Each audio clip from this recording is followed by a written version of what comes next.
This is a tale of love, betrayal, and resilience. It begins at a friend's wedding, where I first laid eyes on him, tall, handsome, and mysterious. He didn't utter a single word to me, yet something about him lingered in my thoughts. 2 days later, he called, and to my surprise, wanted to talk. What began as casual texting quickly turned into heartfelt confessions. On the third day, he shocked me with a proposal. It was whirlwind, unexpected, but felt like fate. We got married, and life seemed perfect. Our home was filled with laughter and love, and soon we were blessed with 2 beautiful children. For a while, it felt like I was living a dream, but dreams can turn into nightmares. He began to change. He grew distant, his once warm presence replaced by cold indifference. He never let me touch his phone, but I ignored the red flags, telling myself everything was fine. Then came the day my suspicions were confirmed. Late one night,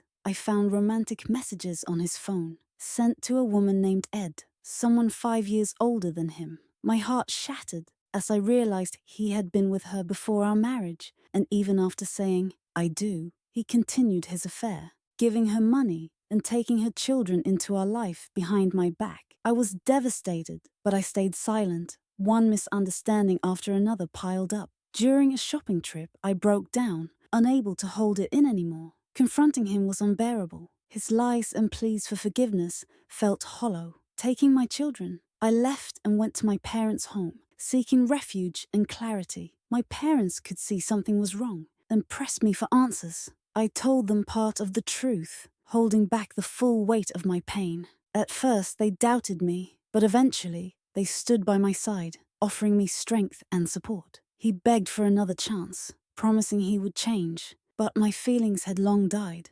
How could I forget the betrayal, the lies, the stolen trust? Though I gave him one final chance, the damage was irreparable. In the end, we decided to part ways. Divorce was our only path to peace. I left everything behind, choosing to rebuild my life abroad with my children. Now, my days are filled with their laughter and love, surrounded by the unwavering support of my family. The scars remain, but so does my strength. This is my story, a testament to resilience, self-respect, and the courage to start anew. If my journey inspired you or gave you strength, please like, subscribe, and share. Let's remind the world that even after heartbreak, we can find happiness. Strong sparkles.